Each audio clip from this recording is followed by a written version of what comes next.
Hey, welcome everybody. My name is Jo Delamore and I represent the Work That Reconnects network. Thank you for joining us for the Webinars and Conversation Cafe series, where we're offering a wide range of rich educational and supportive opportunities for our global community of Work That Reconnects facilitators, members, and friends of the network. Our intention is to strengthen the web of the Work That Reconnects community while continually reaching beyond our current edges to weave deeper connections with others who are contributing to the great turning in diverse and complementary ways. Today's webinar is Work That Reconnects in the Corridors of Power, Examples from the Welsh Government. We'll be hearing from Karen Scott and Diana Reynolds about their fascinating experience of bringing the Work That Reconnects into the Welsh Government. So thank you both so much for being here, and I'll pass it right over to you. Thank you, Jo. Thank you, everybody, for being here. It's lovely to see a few familiar faces. So welcome, everybody. So yeah, I'll introduce myself briefly, and then Diana will introduce herself. And then we're going to tell you a bit of a story about what we did and what we learned, and hopefully what you can learn from our experiences. So I live in West Wales. I trained to facilitate the Work That Reconnects with Chris Johnston and Jenny McEwen in 2012 to 13 in the UK. Their training is called the Facilitator Development Adventure, and it was an adventure. It was lovely. And then I was very lucky to do a 5-day intensive. It was a camp with Chris Johnston and with Joanna Macy leading that. And I'll tell you a little bit more about that later on. But what really inspired me there was the Shambhala warriors story. At a time while I was working in the corridors of power, I was working in local government. And you'll hear Joanna Macy telling the Shambhala warrior prophecy in a little while, and also I'll tell you what that led to. So I've run a dozen or so Work That Reconnects workshops in person prior to the pandemic, when we could do things in person, and particularly for Extinction Rebellion here in West Wales, and also at the rebellion in Cardiff, a Wales-wide rebellion in the summer of 2019. And then last year, all of my facilitation moved online, and I ran about a dozen introductory workshops for, again, mostly Extinction Rebellion rebels, as well as the work that I did for Welsh Government, and some open workshops for the public. And I'll also tell you later a little bit about how I met Diana, and how that led to our pilot in Welsh Government. So over to you, Diana, now. Thank you. So yes, so thank you for having me. So I'm Diana Reynolds. I lead a long-term behaviour change programme in the Welsh Government. It's a 20-year programme where we're not quite halfway through that programme at the moment of culture and behavioural change. I guess the reason that I run that is because, and some of you will know this, that the Welsh Government is the first country in the world to put the United Nations Sustainable Development Goals into legislation. So we have something called the Wellbeing of Future Generations Act, and that takes the goals and adapts them for Wales and puts them on a legal footing, which requires 44 different bodies, including the Welsh Government, but also other public sector bodies in Wales, to attempt to achieve the goals and to use the ways of working that are embedded in the goals to achieve those outcomes. And that applies whether we are someone who works for that organisation as an employee, as someone who's receiving a grant, or as a contractor, or whatever that may be. And so the programme that I have is designed to support that process, and in particular to help people to embed what we call the 5 ways of working, which is long-termism, prevention of problems arising, collaboration, integration of services, and involvement of the people who are actually affected by the things that we do. What else do I want to say about me? Probably not much. I have a website which at some point we'll put into the chat, and hopefully will some work for those of you in Wales may come out of the conversation we're having this afternoon. So I'm very excited to be here. I think it's back to you, Karen.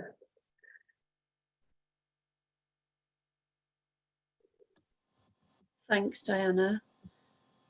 So where this whole journey began, at least from my point of view, was with Joanna Macy's telling of the Shambhala warriors prophecy. And really the best way to share that with you is for you to hear Joanna telling that story herself. So we're going to show a video in a moment. And although it comes from the Tibetan Buddhist tradition, and Joanna learned it from a Tibetan Buddhist Lama, this isn't a story about faith. It doesn't require any particular belief system or faith, but really it's a teaching story about activism, about adaptation, and about doing something for the greater good in the face of our global predicament. And this is where the term corridors of power comes from. So Jo is going to share her screen and show us the video, and it's about 8 minutes long, but I hope you'll enjoy hearing Joanna telling this story that really inspired me many years ago.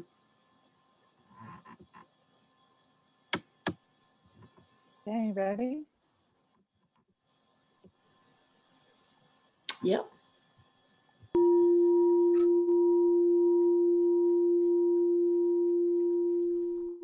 My best friend, Dugu Chogyal Rinpoche, gave me this teaching. It's from the Kala Chakra Tantra, and it's about the emergence of the kingdom of Shambhala. And in this particular interpretation by my friend from Tashijong, the term arises Shambhala warriors. And it's obvious that's a metaphor for the bodhisattva. So as we're looking to how do we be bodhisattvas, this has been a big help to me. Okay, I'll start. There comes a time when all life on earth is in danger. In this time, great powers have arisen, barbarian powers. And although they waste their wealth in preparations to annihilate each other, they have much in common. And among the things they have in common are weapons of unfathomable death and devastation, and technologies that lay waste the world. And it is just in this time when the future of all beings seems to hang by the frailest of threads that the kingdom of Shambhala emerges. Now you can't go there because it's not a place. It exists in the hearts and minds of the Shambhala warriors.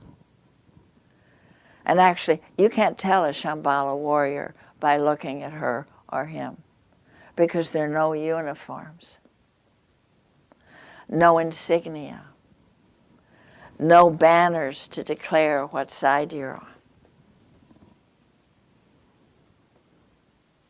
no barricades behind which you can rest and regroup or stand to threaten the enemy. Not even any home turf. Because always and ever you just have the terrain of the barbarian powers to move across. Now the time has come, he said, when great courage is required of the Shambhala warriors. Moral courage and physical courage, because they're going to go into the very center of the barbarian powers to dismantle their weapons.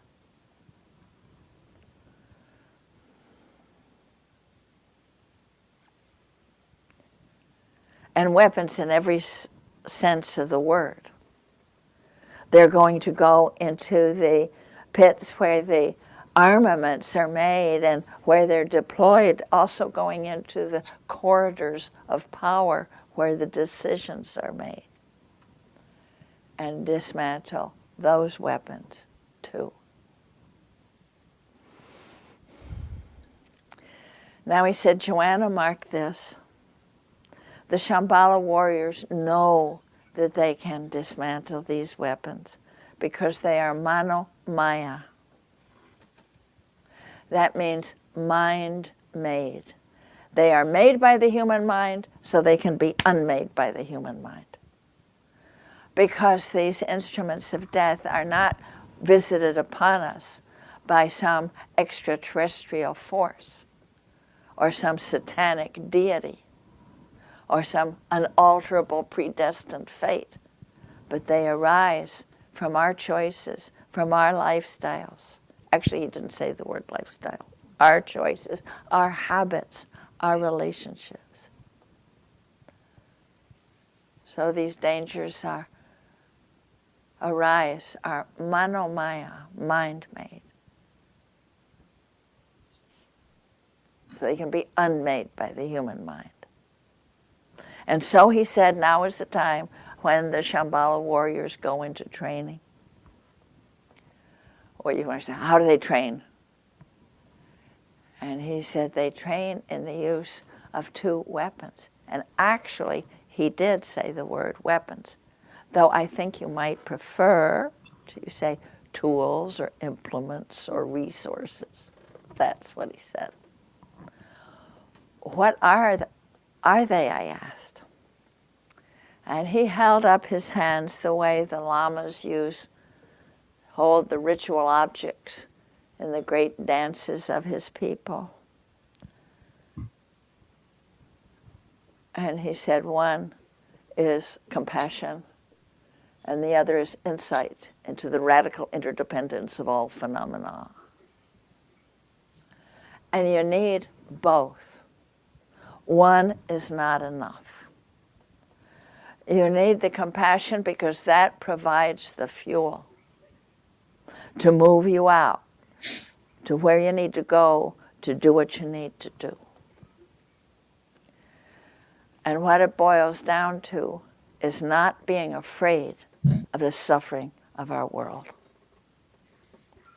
And when you're not afraid of the pain, then nothing can stop you, you know. But by itself, that's so hot, that fuel. Ooh, that can burn you out. And so you need the other. You need that insight into the radical interexistence of all things. And with that, you know, that this is not a battle between the good guys and the bad guys, but that the line between good and evil runs through the landscape of every human heart. And that we are so interwoven in the web of existence that even the smallest act with clear intention has repercussions through the web that you can't begin to see, let alone measure. But that, while essential, is a little cool, he said. little cool, feel a little abstract, and so you need the heat of the compassion. And as he said that, my mind flashed to in the puja hall, the monks chanting, and often as not, they're chanting with moving hand gestures. You've seen them probably in person or on film. And often as not, they're dancing the interplay between compassion and wisdom.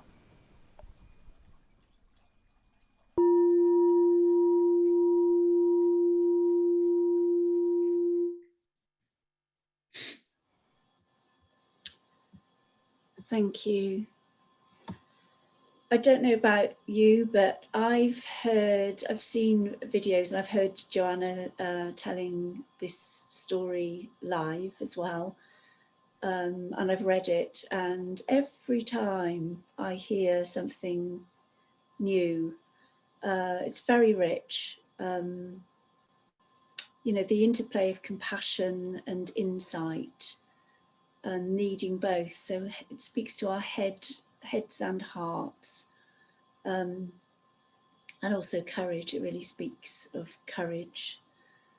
And the fact that everything that is human made can be unmade by humans. So that can perhaps give us some hope.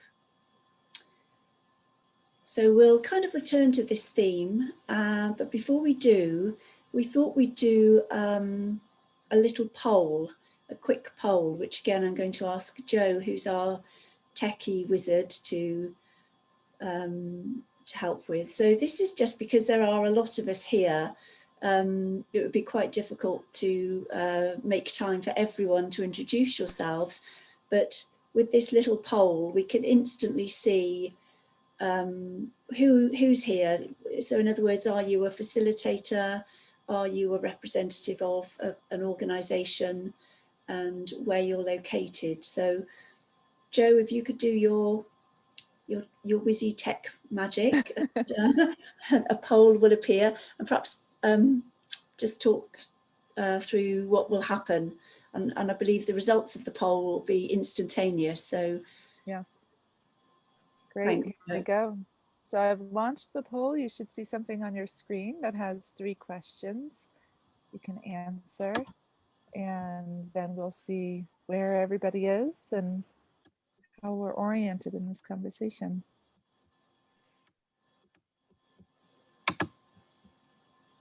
And see results coming in.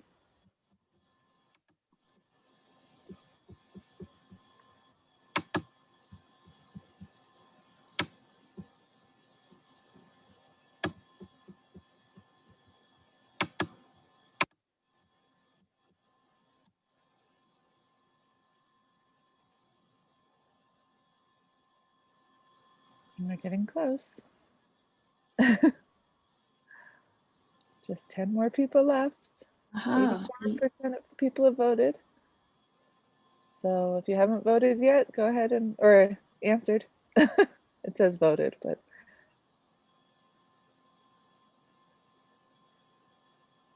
Great. So we have about 90% answers. Should we go ahead and end it and look at the results? Yeah, I think so. So perhaps some people, because of whatever bit of equipment they're using, may not. Yeah, it looks like at least one person isn't able to answer. So, okay, here we go. And I think now I share the results. Can you see them? Oh, great. So we've got 14% from Wales and 47% from elsewhere in the UK, few from Europe, 28% from Canada and the UK, no one from Africa, Asia, a couple from India, Central and South America. That's interesting. And then, so about a quarter of the people here are Work That Reconnects facilitators, 12% representing a public sector authority, another quarter representing an NGO or non-profit, and some representing a corporate body, and then 50-odd percent, 53% other. That's interesting. I wonder who these others are. Shambhala warriors, no doubt. And then 22% new to the work that reconnects. 60% have some experience, and 17% have much experience of the work that reconnects. So that's really interesting. Thank you. Yeah. Thank you all for doing that. So we're going to move into a practice in breakout rooms shortly, and I'll just explain what that's about. So reflecting on the Shambhala warrior story, and also what Diana said in her introduction about how in Wales, you know, we've got the Wellbeing of Future Generations Act that has enacted the Sustainable Development Goals in legislation. But thinking about where you live or where you work, is there a hook that gives you permission to take transformation into the corridors of power? So that could be your local government, regional or state government. It could be a health board. It could be something like a corporation or an NGO or any other institution really. But think about what is there in the system that could be a way in. It's possibly something that's hidden in plain sight, but something that would give you permission to go in and take in a transformative process like the work that reconnects.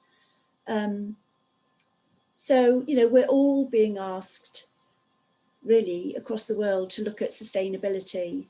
Or it may be that where you live, your local authority or municipality may have declared a climate emergency, for example, or they might have a new planning regime, or there might be some kind of behavioural change programme or culture change programme, such as the one that Diana's leading. Or maybe there's a personal resilience programme for employees. So have a think about that, and you're going to shortly go into a little room, a breakout room, in groups of 4 to 5 people. And you'll be together in that room for around 15 minutes. And you'll have 3 minutes each to speak in turn, whilst the others in your room really listen to you deeply. So one person speaking and the others listening in silence. So it'd be helpful if somebody in each room could be a timekeeper, you know, keeping time, 3 minutes per person. And Joe will send in a little broadcast message, appears in the middle of the top of the screen in a blue box. So she'll send in every 3 minutes when it's time to swap roles. And she'll also send a message to let you know when we're coming towards an end. So you'll get a minute's notice that this conversation is coming to an end. And so, Joe, I'm going to invite you to put into the chat. There are really 2 questions, or there's one actually, there's one question for you to consider. So where you live and work, or where you live or work, what's the hook or what's the key that gives you permission to be a Shambhala warrior? Are there any questions about that before you go into your breakout rooms? Let's just have a quick look in the chat. I have a question. I can't see who's speaking at the moment. Oh, sorry, it's Jane speaking. So it sounded to me like there were 2 questions you were posing us. One was, what's your hook to being a Shambhala warrior? And the first question was, what's your route to going into your corridors of power? And then the second felt like, what's your hook to being a Shambhala warrior? But are you saying those are the same thing? Yeah, what's the hook? Yeah, I think we're going to have another breakout session later. So, you know, the question here is, what is the hook? So there may be a piece of legislation, a policy that you're aware of. You know, what is the key within that organisation that would give you permission? Does that clarify? Thanks, Jane. I can see your thumbs up. Okay, so Joe has put the question into the chat, but I can see other things have popped into the chat since then. Oh yes, you put it again there, Joe. Any other questions? I mean, you could raise your hand. There's underneath your screen, if you're on a computer, you'll see there's a number of little icons, and one of them is reactions.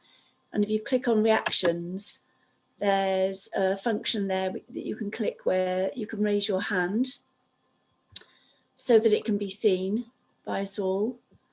Rebecca mentioned that she's confused in the chat. I wonder if you want to ask her to unmute and ask her question. Rebecca, yeah, would you like to go ahead and tell us what? Yeah, sorry, I'll start my video as well. Yeah, just about the question, I don't know if I'm the only one, but what's the hook or key? And you've mentioned quite specific examples, and I'm wondering if you want us to be thinking about specific organisations, specific institutions, and if we don't have any of those at the moment, do you think that we always do? I mean, yeah, I'm not sure how I'm going to fill 3 minutes. That's all. Okay, yeah, I mean, okay, I understand this could be a real stretch for some people if if you're not thinking of a particular. So I suppose the thing is to think about a particular institution that you might, if you're a facilitator, that you might want to approach, or if you represent an organisation or institution, use that as your example. But if you're a facilitator, you might want to think about your local government, your regional or state government, and just think about, is there something that I know that that's really important that they have to work on, a policy or a strategy yeah, so I can see Sharon's just put, if you're not employed by an organisation, it's challenging. Yes, it is challenging to gain entry. So it's thinking about what might be the things that those organisations are having to work on that I can start to speak to, that I can approach them. In the case of Welsh Government, the approach was, you're working on the Wellbeing of Future Generations Act. Here's something that really supports that. And it also really supports personal resilience and well-being for staff. And I'm going to say more about that later and what we particularly did in Welsh Government. And if you don't have anything, perhaps within your small group, listen to what others, don't, if you really can't think of anything, don't volunteer to go first in your discussion, but hear what others have to say first. So Rebecca, you've said that helps. Millie, hi Millie, lovely to see you here. So you could include your influence in local community groups too. Yes, of course, it could be, it doesn't have to be government, local government, public sector body. It could be, a non-profit organisation, a local charity, a transition group. You can think small is beautiful. It doesn't have to be really big and bold. It can be a local organisation close to you. Any other questions, or are you willing to just give this a shot? It's an experiment. Anything that you're passionate about, says Zareen. Yes, why not? And okay, let's give it a go. There's no right or wrong to this. You can't get it wrong, okay? It's just, it's for exploration and discovery. Sum up Shambhala warrior. Okay, somebody who's got the courage to use their compassion, their insight, their wisdom, to go into, you know, any organization where change and transformation may be welcomed, may be needed.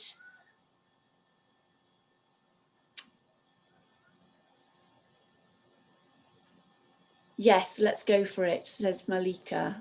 I pronounced your name right. Yeah, let's go for it. Great. And we'll see you back here in about 15 minutes. Great. So I've put the question in the chat again, so it's at the bottom. When you go into your breakout room, you may need to open your chat window again to see it. And so I'm going to send the invitation. Just go ahead and accept the invitation, and we'll see you in 15.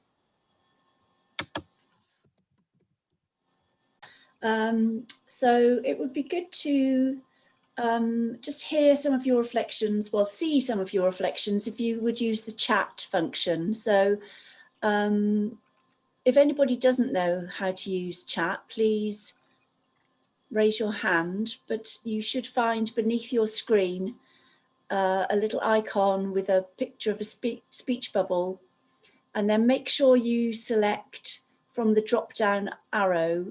That'll pull up a screen on your right hand side, and then you can type a message in there, and there's a drop down menu. Make sure that everyone is selected so that we can all see. So just your reflections, any particular insights you had in your small group discussions, any learnings.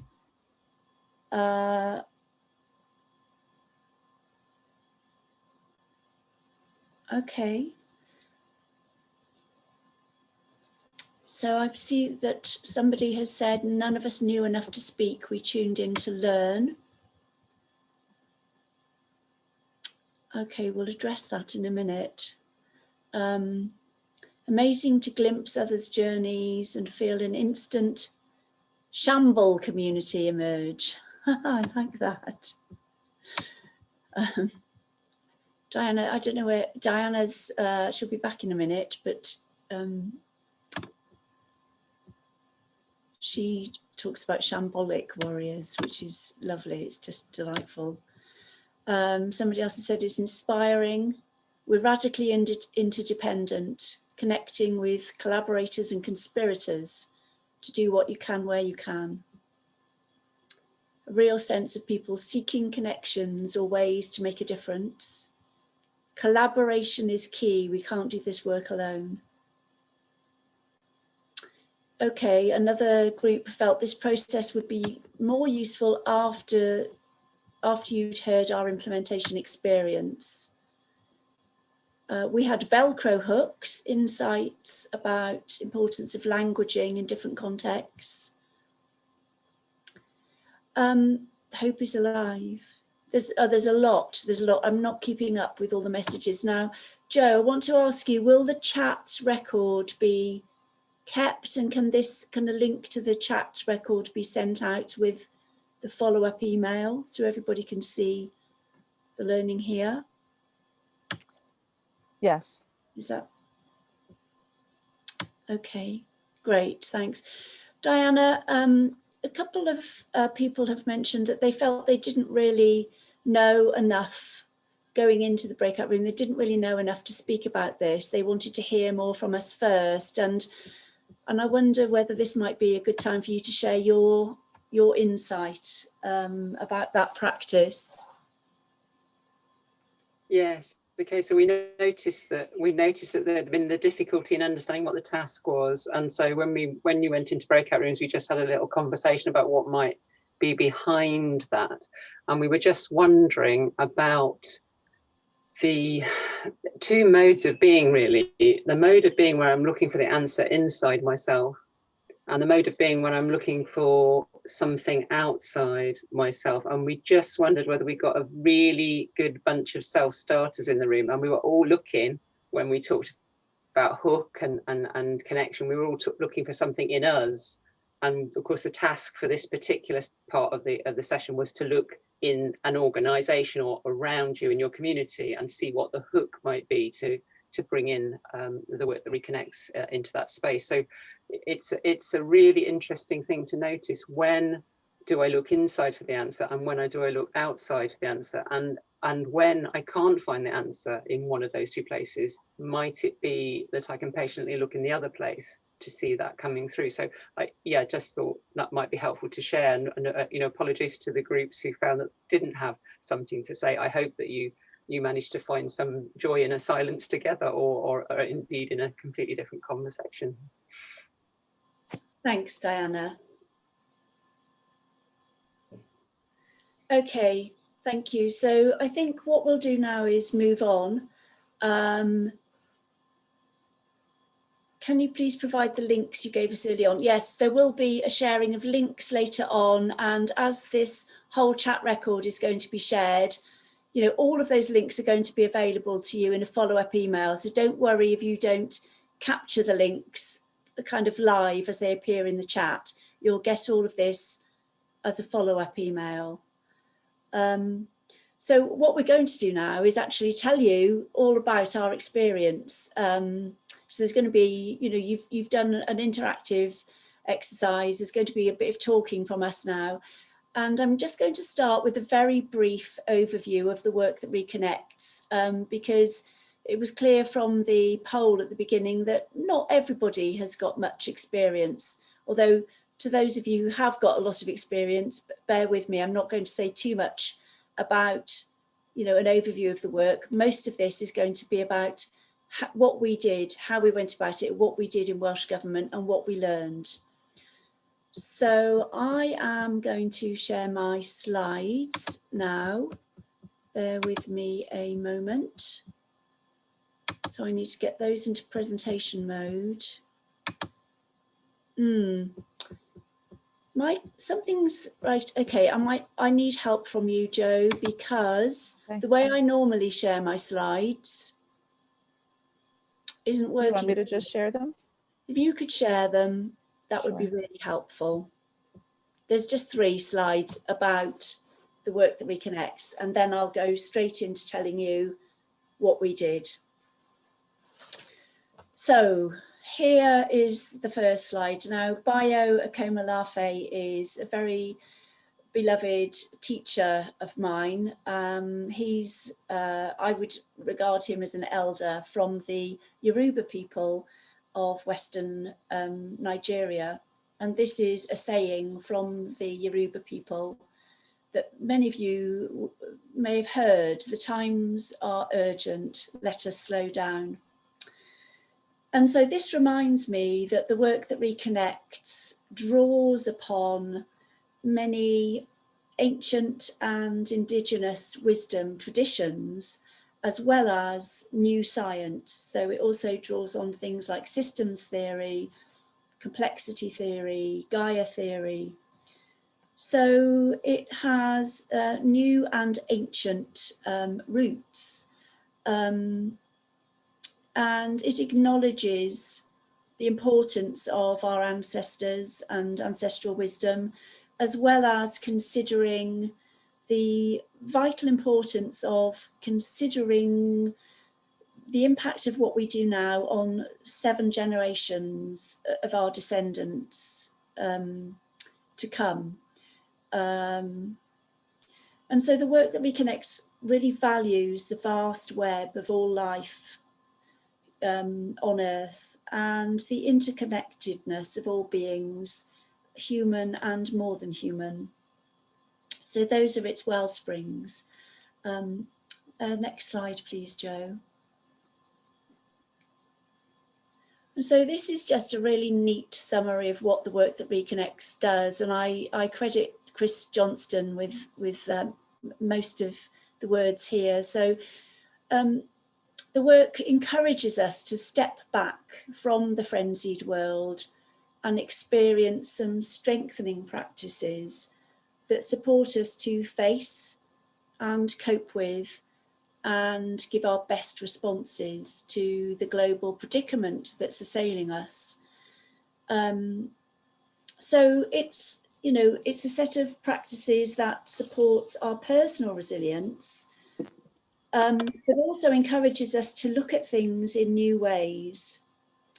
And so what I like about this is that there's these emergent properties, emergent ways of looking at things. So that things like uncertainty and not knowing and things being unpredictable are actually welcomed and valued. And then the last slide, please, Jo. This beautiful picture was created, it was a gift for Joanna Macy from an artist called Dory Midnight, and it depicts the spiral of the work that reconnects. So the work is set out in 4 stages that lead from one to another. And we begin with gratitude, and we really draw on the strengthening and nourishing qualities of gratitude, which is, in other words, what we really love and appreciate in our world. And exploring gratitude and practices that explore gratitude really reminds us that all life on earth supports us, and gratitude resources us and strengthens our ability to face what's also really tough and challenging in our world. So that leads us on to the second stage, honouring our pain for the world. And in this stage of the spiral, we give voice, or we give expression to the grief and the pain that we feel, and recognising that it's the flip side of our love for the world. And it's completely natural. It's a natural response when we face what's happening to all that we love.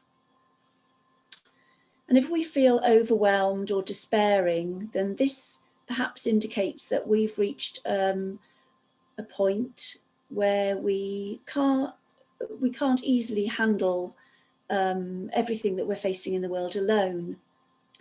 So we're facing something bigger. It's beyond what we can face on our own. And this calls for new responses and different ways of being, different ways of thinking, together in community with one another and with the vast web of life. And speaking to our pain and hearing others telling the truth of how it is for them can be a huge relief. There could be a huge sense of, it's like a weight has been lifted off. And then that can free up energy and give us some buoyancy to continue our journey around the spiral. So we go to the third stage, seeing with new eyes. And in this phase of the spiral, we look at different ways of framing power. So power with rather than power over, for example. And a larger view of self, so a sense of ourself, where we are part of the vast web of life, and we are part of the larger body of Gaia, or our Mother Earth. And we look at a longer view of time, and that's one in which, you know, we're looking back to our ancestors and forward to 7 generations ahead of us. So we're looking through different lenses, different perspectives, like systems theory, like the new and ancient perspectives that I mentioned earlier.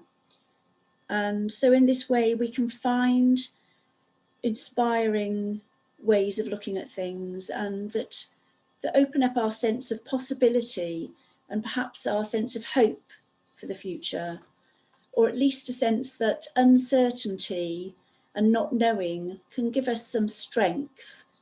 So not knowing exactly how things will turn out can be a galvanizing force.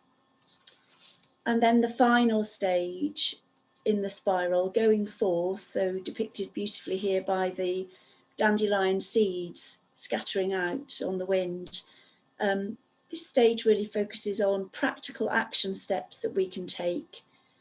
And here we can discover the inspiring power of holding a positive vision for the future, a vision that we want to work towards, move towards, and a vision we can perhaps hold in our hearts so that we can find our unique personal role in working towards that vision. So thanks for the slides, Jo. I'm going to now talk to you about what we did in Welsh Government. So it all started, as I said earlier, it all started with, for me, it started with the Shambhala warrior story. In 2013, I was working in local government and I took part in an intensive Work That Reconnects training, and it was a camp, and it was led by Joanna Macy and Chris Johnston on the banks of the River Thames, which is also known as the River Isis in Oxfordshire in England. And I was lucky enough to have a conversation with Joanna over lunch one day, and I mentioned to her that I felt some shame that I was working in the dark halls of power whilst I was at a gathering which mostly consisted of activists. There were a lot of queer activists there, airport expansion protesters, as well as Work That Reconnects facilitators from across Europe. And Joanna reminded me then of the Shambhala warrior prophecy. And she said that in her view, people working in public sector institutions and the like are not only confronted with all of the emerging data about the great unravelling in our world, but they also have the onerous task of figuring out what to do about it. And so she felt that, you know, people working in the public sector and in governments and so on, as well as in corporations, really needed the supportive practices and tools of the Work That Reconnects just as much as any activists did, to sustain them in everything that they had to face in their day-to-day work. So fast forward 6 years, and I met Diana as part of a steering group putting together a Wales Mindfulness Conference, and that was in November 2019. And at the conference, I was really struck by a speech that the First Minister of Welsh Government, Mark Drakeford, gave. And he spoke of how Welsh Assembly members and civil servants were learning and practicing mindfulness. And he also spoke of cultural change happening within Welsh Government, which is no doubt in part due to Diana's change programme. And then just on a whim, during a break at the conference, I asked Diana if she'd ever heard of the Work That Reconnects, which she had, and she'd heard very positive things about it, in fact. And so I asked her whether we might have a conversation about it, and we did that just a few weeks later. And we agreed to run a pilot for civil servants with a possible view. At that stage, I was thinking perhaps I'll do a research master's one day, and this pilot could be a basis for that. And since Diana had no budget for procurement, and I was really happy to offer this pilot on a gift economy and exchange basis. Well, initially we planned to hold 4 face-to-face workshops, so live workshops in different Welsh Government office locations around Wales, starting in March 2020. And then, of course, the pandemic hit. So with just a couple of weeks' notice, I also had a broken laptop. I had to fix my laptop, purchase Zoom, learn how to use Zoom, and redesign the workshop to take place over 2 days instead of 1, so that we could keep screen time to a reasonable amount. So that was that was pretty intense, to be honest.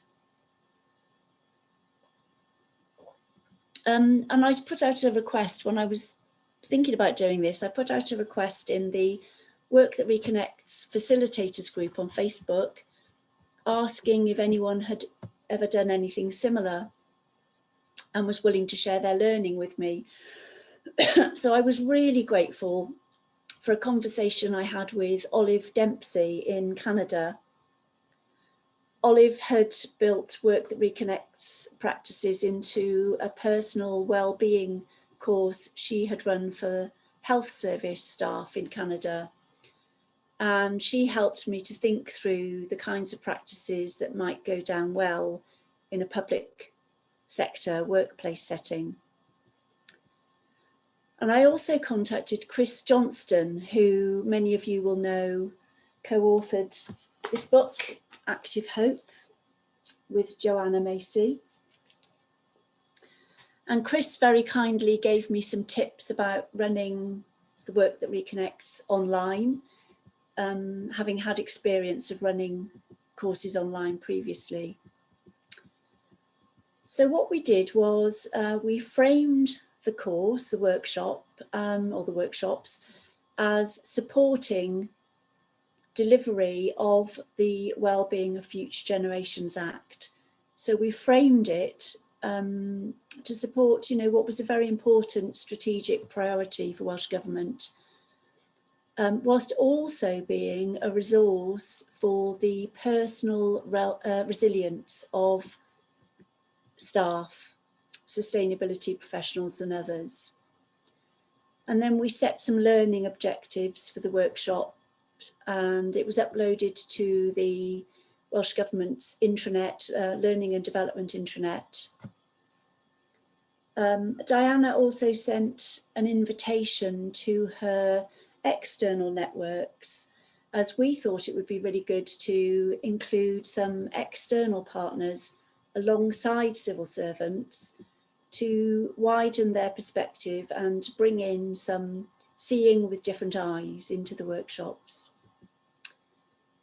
So there were 4 runs of the 2-day workshop, and in total 44 people took part. Excuse me. This is a great day to go down with a bit of a tickly sore throat, isn't it? So 44 people took part, of whom 36 worked for Welsh Government and 8 were external partners. So each cohort had at least one external participant, and both the civil servants and the external partners really appreciated that opportunity to attend the workshops together. The first workshop covered the first 2 stages of the spiral, gratitude and honouring our pain for the world, and participants were sent a resource pack directly afterwards, which included links to sources of support, like an employee assistance programme. They also had Diana's email and phone number in case they wanted or needed to talk about their experiences. And also we held the workshops on Fridays so that people had the weekends to digest and integrate their learning.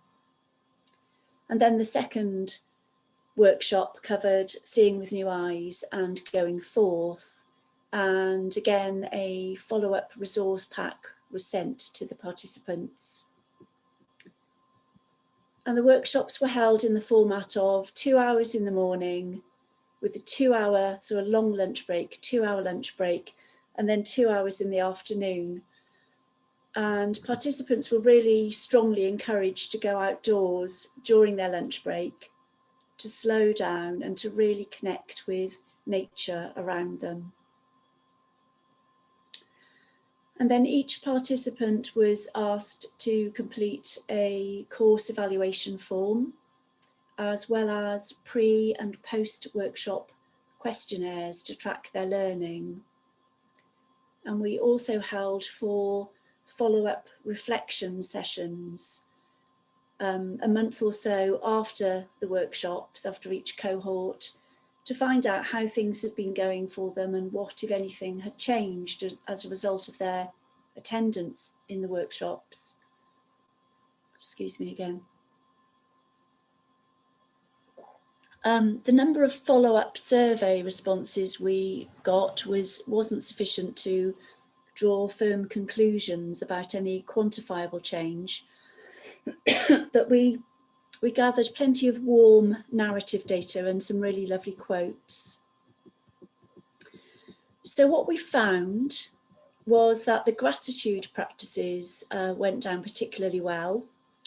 A few people said that they were continuing to keep a gratitude journal some months after their workshops. And several people also mentioned that they'd found a newfound appreciation for nature that was inspired by the lunchtime practices, and they'd continued to deepen their nature connection during lockdown. Another practice that was particularly well received in the Honouring Our Pain stage was the story of Parsifal, the Fisher King, and the blocked response. And this is a practice from Active Hope, and it includes a description of 7 common kinds of blocked response in the face of overwhelming data. So for some people, it seemed that pennies started to drop when they recognised these blocked responses in themselves and others. Some people said that it gave them more empathy and understanding of people who might appear to be in denial in the face of the magnitude of the global predicament that we face. We also had really positive feedback about the short mindfulness practices we built into the workshops.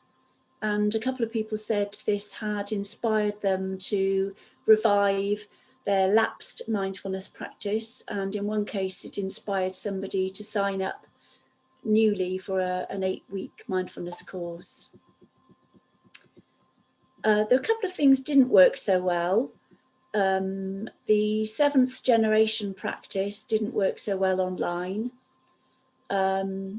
which was a bit disappointing to me, because in the past that has worked really well in workshops that happen in person.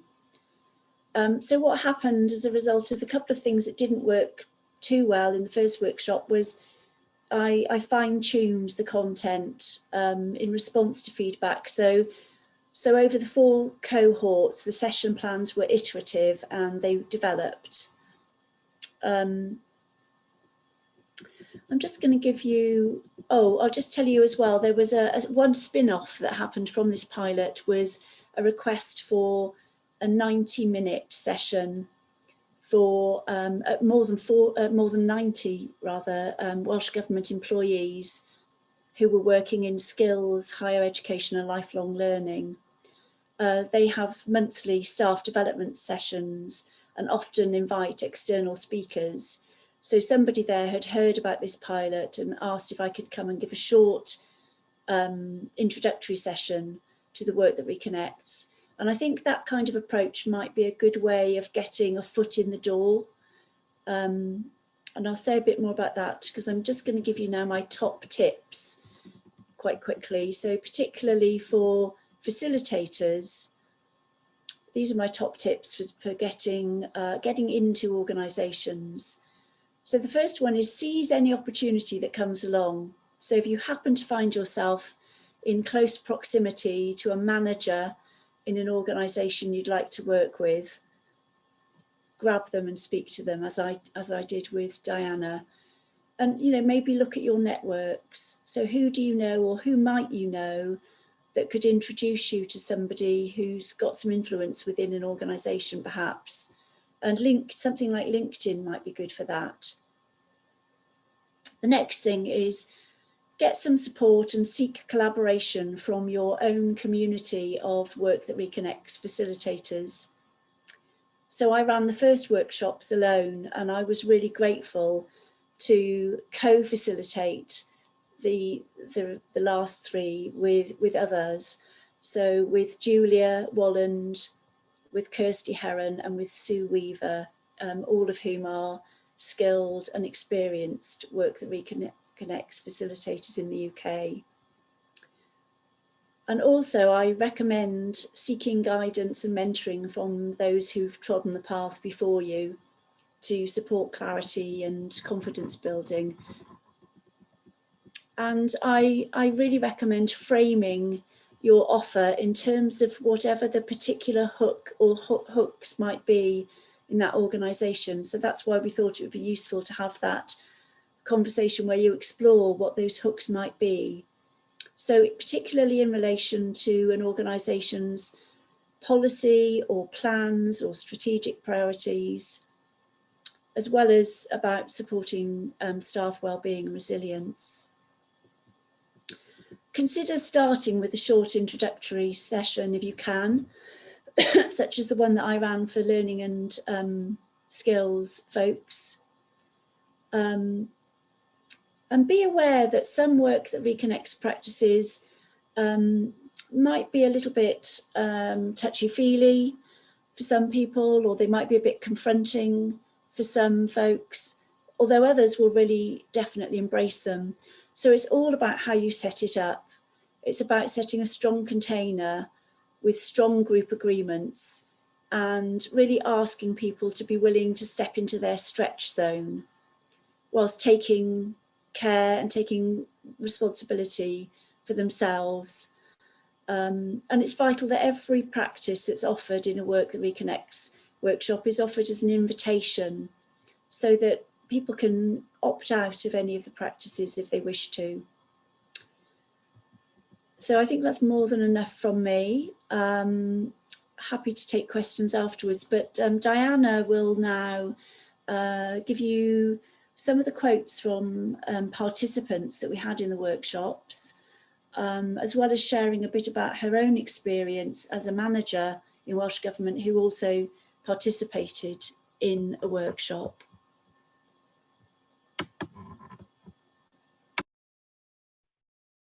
Thanks, Karen. Just going to pick up a couple of things from the chat before I do that, which is just to say that Gwyneth Jones has also been trying the 7th generation online. So we ought to get the two of you together, have a look at and compare notes on that one. And a couple of people have asked whether your top tips might be provided as a slide. So I don't know whether we could do that perhaps afterwards to collate those would be helpful for people so they can reflect on them, if that's all right. Yeah, so I guess so what happened to me in November 2019 was that I'd just got to the point within the organisation where people were presenting as climate or ecology crisis concerns. So they were presenting as having feelings of discomfort, having being in shock or feeling particularly scared or whatever it might be, or feeling very sad or angry around specifically collapse type issues. And that was the first time they've been coming to me during that summer, was really the first time that they've been coming to me with that as an issue. Before that, there've been lots of people coming with lots of problems, but they hadn't been naming them in that particular way. So you can imagine my joy when Karen sidled up to me and said, do you think we might want to do this? And I think this might be exactly what we need. I say I'm going to put a shout out for Chris Seeley in case anybody here knows her, but I work very closely with Chris Seeley, who was also taught by Joanna Macy. So hence my my thinking it would be a good idea. And of course, the other thing about it from my point of view is running a change program. I'm using the most up-to-date behavioural sciences all the time in the work that I'm doing, and the match between those behavioural sciences and the work that Reconnects is so strong. I really love the way that the behavioural sciences now are reflecting some of that ancient culture and wisdom. So that, you know, really good match on that front. And I'd really back up what Karen said about invitation. Some of the people who were invited and bounced off, so some of the people who came to me with a telephone call to say, well, I think it's not the thing for me, I thought it was, and I you know, no, it isn't.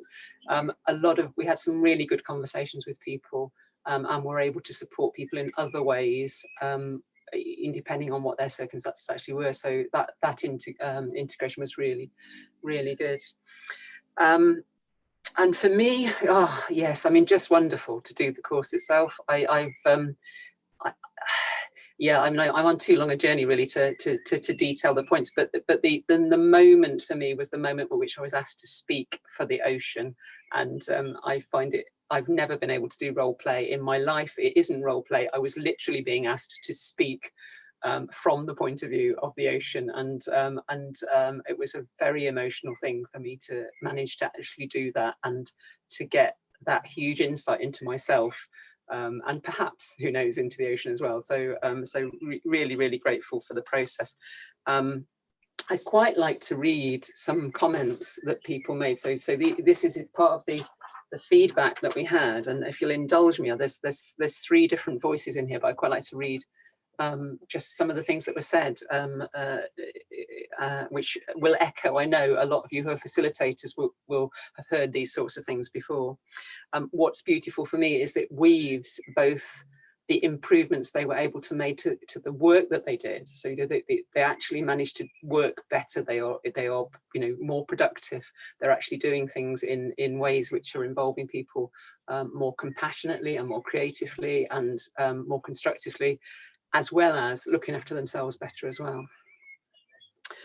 So this person said, since the course, I have done daily gratitude journaling. It's become very important to me to take 10 minutes to reflect each day and ask myself if it's really all that bad and what else has happened that I can be grateful for, and spotting these during the day as they happen. I've also invested much more in my garden and researched and planted for pollinators. I have been able to see the blocked responses in people, things like it's too big. I'm starting to see that if everyone plays a role, no matter how small, we'll start to make a difference. Now that I'm aware of the blocked response, rather than being annoyed with people, I can step back and recognize that's just where they are without judging them, and know that the blocked response isn't the end of the story. Overall, I'd say I'm calmer and less reactive. In work, I think the workshops gave me the confidence to say what I think when I see things differently from others. In the past, I've held my tongue as I don't want to stand out, but this has given me confidence to push the boundaries beyond my comfort zone, to say how things really are in evidence-based things. I've been surprised at the resistance to do things differently in the face of evidence, and the reluctance to accept change in colleagues and in myself in the past. So I've made some suggestions for some things we really need to take into account in relation to policy around climate change, things like people's increasing engagement with nature, climate action, and veganism. For me, the realization of the role of beauty as an antidote to grief is a profound one. It arose in conjunction with the course rather than directly out of the course, but the framework of the course helped me to recognize its significance. For me, knowing how to balance my sense of grief is a very important preservative measure. It helps me to rebalance, helps me to be grateful and more generous when I am fearful. So yeah, just astonishing sorts of things going on. And I think that I'm missing questions coming up in the chat there, I believe, but very happy to answer some if there are. There are questions coming up, and I'm wondering whether we now go straight to the Q&A. We were going to have another little short breakout session in pairs, but I wonder whether actually we focus on Q&A next, and I don't know whether whether we'll have time for the breakout room as well. Let's see how that goes. So okay, let's pick up on some of these questions. So Nadine, I think Nadine is from Scottish Government, am I right? Nadine Andrews? Yeah. Would you like to, hi Nadine, would you like to ask your question directly to Diana? Yes, thanks. So yes, one of the things I do is work in Scottish Government, and I'm also very interested in Lila's question for that reason. So I hope we get to her next. But so behavioural science, behavioural insights, they're all into that. I'm part of a working group in Scottish Government on that as well. So yes, what specifically do you see as the links between that and the work Reconnects? That's a great question. That's a great question. Before I answer the question, I have a meeting coming up with Scottish Government in May. So make sure you pick up my email from the website and write to me, and we'll try and rope you into that meeting if you'd like to join us. Yeah, definitely. Cool. Yeah. So I guess the really big change in our understanding of behavioural science over the last 10, maybe 20 years is to do with how emotions and thinking work together. So we used to, like, broadly speaking, we used to think there's emotional and there's rational, and what you do is you suppress the emotional and then you become rational. Now, this is definitely part of where human beings have got themselves in a mess, because there is now no evidence to back that up. There's so much evidence to back up that there's a much more complex relationship between emotion and thinking, and they're really interconnected. And without the emotion, you don't get the decision making. I mean, it literally, if I have my head damaged in such a way that I've not got the ability to have the emotional bit work, then I can't make decisions. I mean, it is really that simple. The emotion is almost the decision itself. So the choice is actually built into the emotion, the feeling. So I think that trying to sit with that reality and work out what that means, as a civil servant, we have to be honest and impartial, and to do that, to be actually honest with somebody when you've understood that your emotions and your thinking is really interconnected. That is big inner work. That's no longer about just put my emotions aside and I'll be rational, I'll look at the table and just see it as facts. This is now about, how do I get those two things to work together? I have to look at myself, I have to look at my own being, I have to look at my own history, I have to understand something that's profoundly more complex, my position within the system. I'm definitely going to get into systems comprehension in terms of and that all I'm doing here is trying to be honest as a civil servant. It's really connected. So the work that Reconnects, for me, that speaks really into that, it speaks about intergenerational understanding. It's, both backwards in time and forwards in time. It speaks about understanding and understanding myself in a way that is profoundly compassionate towards myself. It's not a thing we're used to doing. Certainly not a thing a civil servant is used to doing. We're used to putting ourselves under pressure and staying under pressure, and and making tough decisions with huge, difficult data over and over again. That's why there's a lot of burnout, like there is, within activists as well. So yeah, I see it as very, very well connected, very rooted in the same data. Did you make that explicit? Are you just with the participants? Did you make that explicit? Yeah, I have done. I mean, whether we did, I'd have to rely on Karen on what we said in terms of the course itself, but around the course, the packaging around the course in my conversations, I was very explicit about that. Yeah, absolutely. We have a number of programs that look at this sort of thing, and in all cases, I think it's good to unpack that relationship and to speak about it. Because we have to work out how to be fundamentally different. The evidence base I would use for that is generally the European Commission led report from, I think, 2018, 2017-ish. There's a report maybe after that, where they looked at the behavioural science across the piece and challenge government directly and say, if you're going to govern, this is what you have to understand in order to govern. And so I tend to use that as my evidence base, go-to. It lays it all out and says, this is how hard your job is. Who knew? I mean, we knew we were finding the job hard, but now we can understand why and start to work with the actual evidence. Thank you for your question.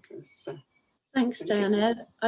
We've got quite a lot of questions coming in here, and I hope we'll get to most of them, if not all. So, you see Lila's question and her hand raised? Lila, next. Yes, I think. Lila, would you like to tell us your question? Or yes, ask thank you. Your question.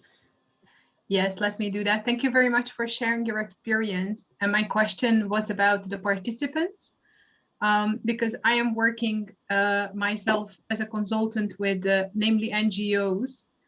And what I find about work that reconnects, also personally myself, that it's very powerful that you get together with people that you don't know. You share your emotions, you share your thoughts, and it's very powerful to find each other there. And something that I have a question about is, how do you do that with people who work together day in, day out, there is a team, there is a dynamic, you know, some people like each other, some people not that much. So I'm very interested what this creates in a group, how you prepare the group to do that. What's your experience about this when people open up and become vulnerable about these topics? And how do you see the long-term effects of that? So what does it do to your team? Thanks. That's a great question. That's a great question too. I mean, I think what actually happened in practice was people, you know, I don't know how many employees there are in Welsh Government, Diana, maybe you do, but actually people came from all over the organisation, from lots of different teams. So a lot of the people who came together, you know, in a given workshop had not met each other before. I mean, Wales is a small country, but it has quite a lot of office locations and different teams working on different things. So this wasn't, you know, this went out across the whole organisation as well as with some external participants coming in. So it wasn't for a particular team, you know, who normally work closely together. But also I would say, I mean, and then it would be interesting if anyone's got experience of doing that, you know, how that might be a different type of experience. But I would also say really trust, you know, trust the process, trust the work that reconnects, trust the practices, the way that the whole thing is framed with very clear group agreements that are discussed and talked about and agreed at the beginning, you know, everyone taking responsibility for their own self-care, and the fact that every practice is offered as an invitation that people can choose not to engage in if they wish. All of that helps to create a sense of safety for people who might feel quite vulnerable, sharing, you know, alongside a colleague. I don't know, Diana, if you've got anything to add to that. Yeah, absolutely happy to. Just to say that we in this case we didn't do it with teams, with actual teams, as you've said. We have done some of the other things that we've offered. We've offered both to teams and to mixed groups, and we found it generally to be easier with the mixed groups. Sometimes there's pre-existing relationships, and sometimes they don't know each other hardly at all. But when you take a team that's already working together, it's a bit like trying to work with a family. And it's actually much more, it's that, you know, the people will say, well, you don't ask your spouse to teach you to drive. There is that dynamic that goes on when you, and it makes the work more challenging. Again, be really interesting to talk to people who've experienced doing that. Does anybody here have experience of doing that, of taking the work into a particular team in a particular workplace? Or if so, if you've got anything to share, please feel free to raise your hands. And I see, a couple of, so Dominic, you've got your hand up. Yeah, just very briefly, it was, in this case, it was with teams of NGOs working on global justice issues, fair trade organizations, stuff like this. And it was like their annual team meeting where they come together, share their experiences of the year, like to reorientate and to focus on, okay, what's the vision, the focus for our next year of working together as the main staff, but also the volunteer stuff. And it's and there, like with this focus, it was really easy to adapt practices from the work that Reconnects for this particular purpose. And that worked really well. They really enjoyed it, and we did that a couple of years in every year, like very continuously. Thank you. Thanks very much, Dominic. So I'm just going back to the questions, and Stacey's asked the source for the information about the blocked response. Well, that's in here, in Active Hope. So, and it's the story of Parsival, who's a Knight of the Round Table, which is a story that goes down very well in Wales, seeing as King Arthur is purported to be Welsh, as well as being Cornish, and probably a lot of other Britons claim him too. Rosie, hi Rosie, you've asked who and how were people invited to attend? Well, within Welsh Government, it just went out across the organisation. It didn't go to particular teams or particular individuals. And then externally, Diana has some wonderful networks with wonderful names like the Dark Side and the Emergent Alliance, and the one that I am really thrilled about, which is Shambolic Warriors, which she'll tell you about afterwards. So she collects wonderful, wise people and sends them out to her external networks. So what else do we have in questions? Dominic did have his hand raised for a separate question before. As well, Dominic. Hi, go ahead. Yes.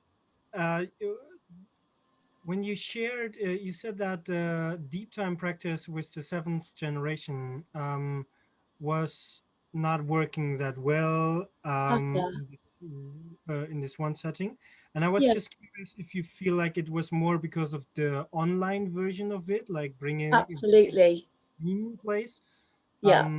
And if you have another, so if there's anyone with more, or like what I'm really curious, as I'm quite close with a lot of staff from administration, but also politics in the city where I live that has declared climate emergency 2 years ago. And there's a lot of things happening. And I would love to bring the experience of deep time practices into these, like looking for the hooks.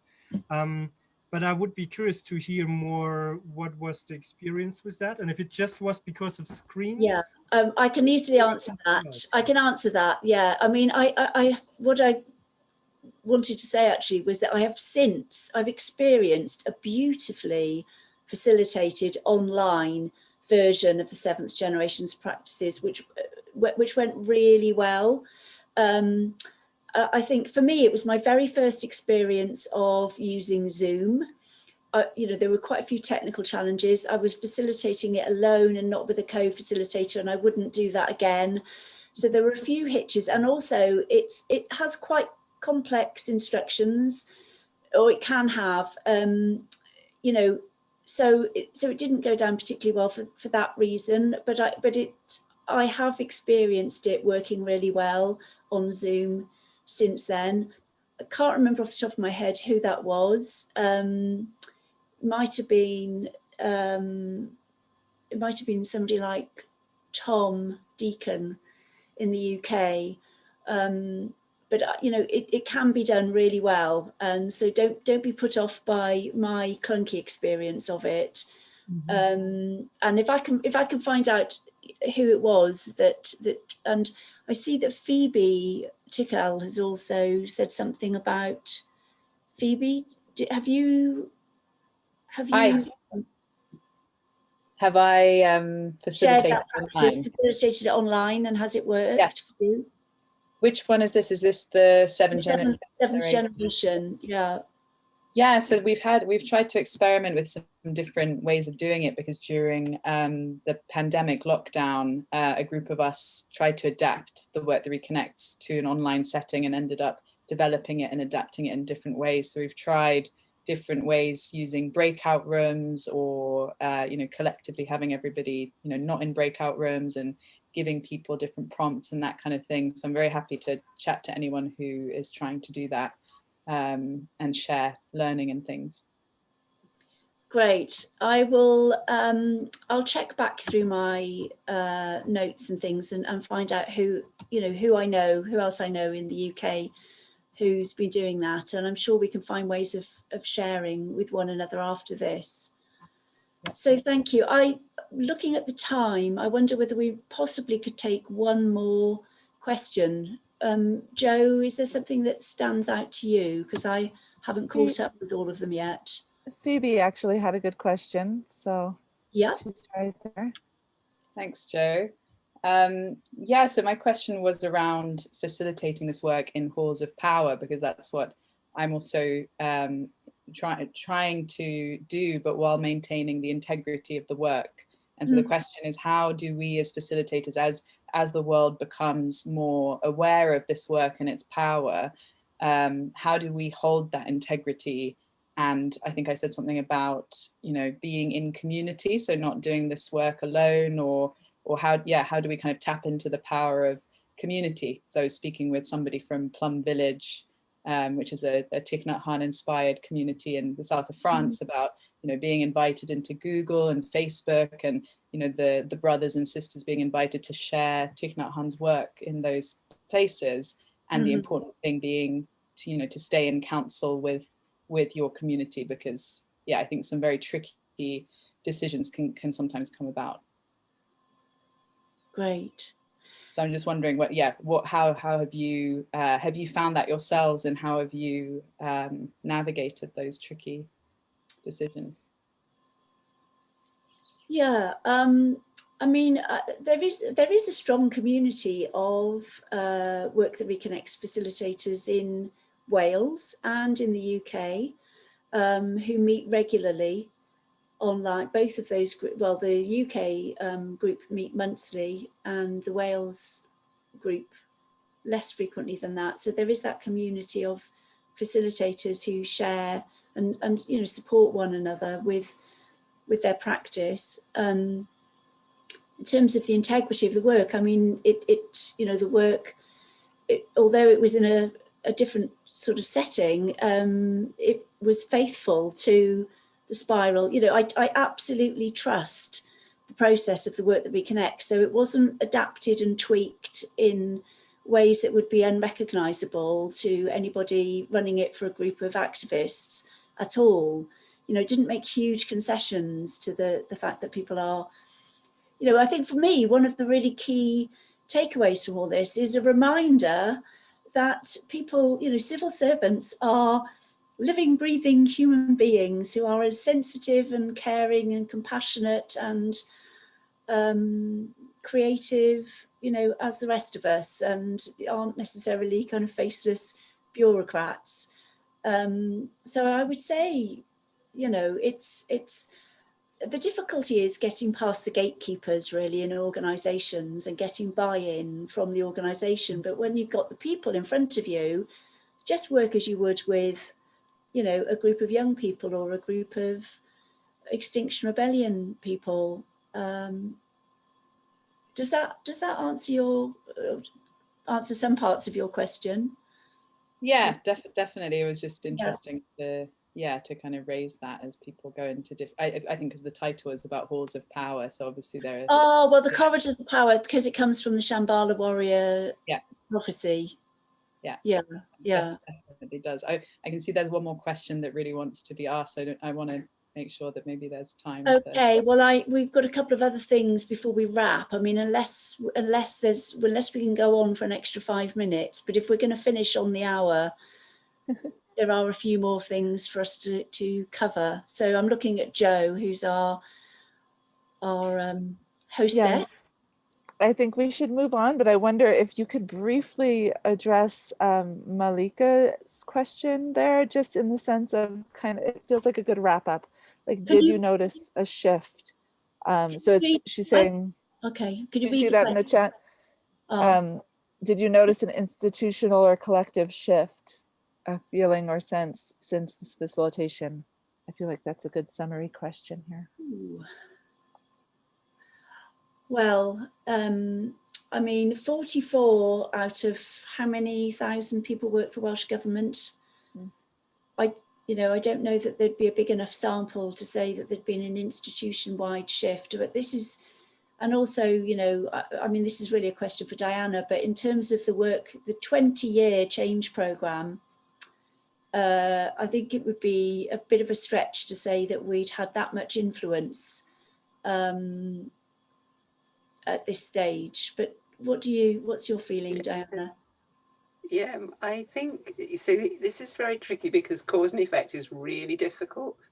So it's even difficult to tell what things are happening because of the 20-year program. So that, you know, so you sort of take everything I say with a pinch of salt. But I think, and I know you wanted me to mention these later, but I'm gonna bring forward a little bit of what I would have said towards the end.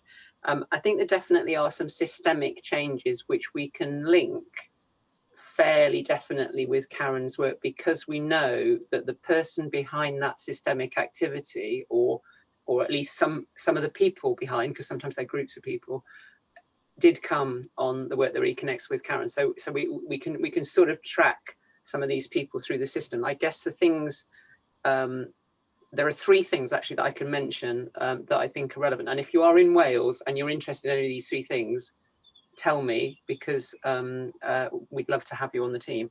The first is obviously the Shambolic Warriors. So we now have, just beginning to come together, 2 groups of Shambolic Warriors. One group of Shambolic Warriors have been on the Warriors program with Meg Wheatley, and the other are all people who've been on the work that Reconnects with Karen. So I don't know what the Shambolic Warriors is going to achieve, but the fact that they have this beautiful name and that they are keen to create change, and they feel that they have learnings in them that they can use to create that change more powerfully than they were doing previously, that will go somewhere.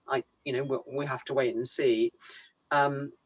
There's also a small group of people working on something called working to reality. So, you know, when you work to rule, when the union says work to rule, we're using the phrase work to reality. So we're just at the stage of trying to define what that might mean, but in terms of maybe being a little bit more able to question when somebody says to you, this is a task that needs doing. Is that actually a strategic task? Is that actually the work? You know, really being, just feeling able to question a little bit more and to have a different conversation with people. So again, that we don't know where that's going to go. It might go somewhere. My third one is much more concrete. We actually are just about to start a learning around biodiversity for policy officials. And if you are in Wales and you're a policy person and you would like to do a learning around biodiversity that draws partially on the work that Reconnects, then please tell me by the end of this week, because we're looking for names by Friday. So that is an active next step, and is actually about not the Wellbeing Future Generations Act, but it's actually about the Environment Act. So it's another piece of unique world-leading legislation that Wales is involved in. And that feels concrete. That's an actual offering that's going on. So people have obviously got their heads around something quite different because of some of their experiences. And I just, while I'm on, so just to sort of complete my what's happened, I would also like to do a shout out for the Cadence Roundtable. So some of you may be aware of Deep Adaptation and the Deep Adaptation Fora, the work of Jem Bendell. There's a budding off of that into something called the Cadence Roundtable, which is specifically for government. So if there are people here who are in government and are wanting to look at and understand collapse scenarios, wanting to understand some of the worst case scenarios that there are and how we can compassionately respond to those challenges. And I'm sure somebody will put the link into the chat for people, and we'll have it on the list that we send out. That's not a Welsh Government project, but Welsh Government officials are involved in that project because we're finding that a useful learning for us. So yeah, I think it all change. It's really interesting. System change. There's a lot of rumours about how systems change occurs. It occurs in a system where multiple points in the system change at the same time, whether or not they know about each other. They happen to shift in the same direction. So having 44 people making some sort of movement within a group of, I think my colleague was reminding us, 5,801, I think she said, it will have an impact, even though those numbers seem strangely small. It will have an impact. As Joanna was saying earlier, every little thing does actually count. So yeah, that's as much as I know at this stage to answer that question. Thank you. Thank you. So, and I've got just one sort of next step really, which is that if people are interested in going deeper with this and getting into more of the nitty-gritty and the detail of exactly what we did, and step by step, much more sort of practical, hands-on approach to how to go about it, I'm going to run a follow-up workshop on June the 9th. And I think Joe will put a link in the chat and also in the follow-up email. So this, you know, for facilitators, but also for people working in government or in other institutions who want to bring in work that reconnects facilitators. What I'm intending to do is have a questionnaire for anybody who wants to take part in that workshop, so that you can bring your particular questions beforehand and the workshop can be tailored to your questions. And everybody will get a resource pack that includes my last iteration of my session plans. So, you know, it being iterative, that'll be something you can go away and improve on further. But my session plans, the marketing blurb that we sent out, the pre and post workshop surveys that we sent out, as well as the evaluation of our learning, which I still haven't quite finished, but I'm nearly there with writing that up. So that's, you know, that's an offer for anybody who would like to explore this further, and it'll be a fairly small group. I think, you know, I'll limit it so that everybody has plenty of opportunity to speak and explore. I think we're pretty much there. I think Joe's got a couple of things to say, and then we're going to just finish with showing you a beautiful, very short, it's a 3-minute video of a lovely Work That Reconnects facilitator who's also trained with Joanna. It's Claudia Van Gool, and it's her video that she made with David Smart Knight about the Children's Fire, which they've created in preparation for the G7 summit that's coming to Cornwall in June this year. So I'm handing over to Joe, and it remains for me to really thank you all for coming and for your questions. And sorry we couldn't get to all of them. Oh, thank you for the Welsh croeso, Sai, says Bendigedig, diolch yn fawr, croeso, Sai. Okay, so over to Joe. Okay, wonderful. Thank you so much, Karen and Diana. I've put the links that they mentioned there for Karen's upcoming workshop and the Cadence Roundtable and ways to get in touch with both of them. I just put them back in the chat again so that they're easy for you to find. And I also just want to take a moment to thank everyone so much for joining us today and invite you to visit our website at theworkthatreconnects.org, the Work That Reconnects Network website, to find out more about this program and about our community, and to participate in the growing online community. We invite you to become a community member of the Work That Reconnects Network. The link is there in the chat. We also encourage you to fill out a survey for today's event so that we can receive feedback as a network for our program, and also that Karen and Diana can receive feedback for their facilitation. So with that, I think we will go on to, oh, I've got to set that up, to this final video, which is so moving. So please stick around for it. It will just take me 1 second.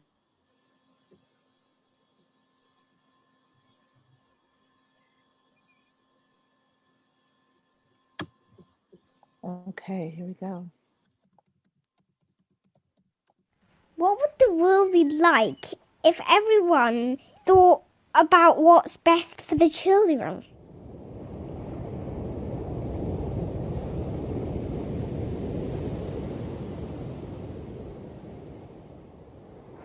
And there came a time when the grandmothers noticed that there was a need for the village leaders to be reminded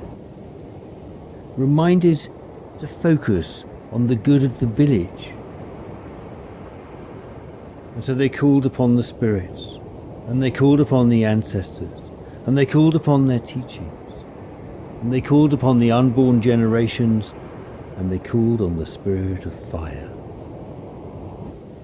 And they kindled a little flame, and nurtured it, and tended it, and they took that flame, and placed it in the centre of the decision-making council and had each one of those leaders make a pledge.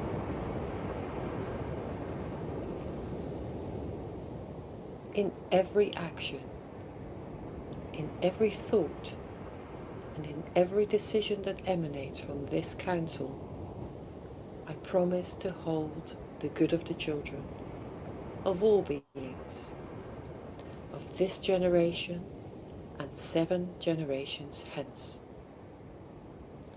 And that is my pledge. And the elders asked, and what kind of society wouldn't put this children's fire at its centre? And the children, those future elders, asked, and what kind of society would?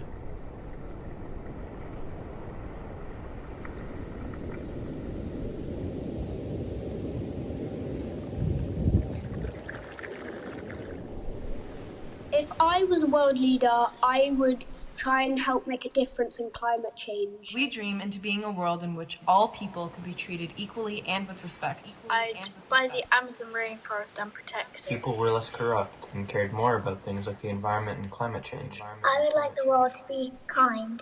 I dream into being a world where everyone is safe. I would like the world to be full of nature. Animal cruelty did not exist. Everyone had access to the same educational opportunities.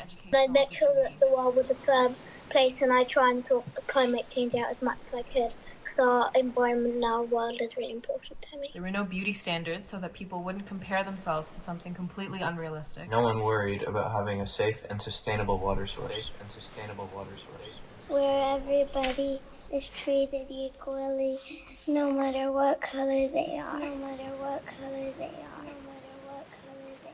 From us here in the UK to youth all around the world, we want to hear your voices, your stories, and your visions for the future.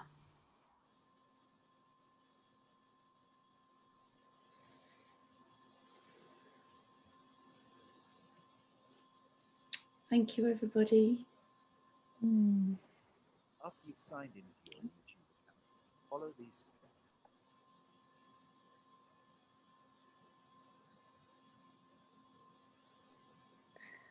Thank you.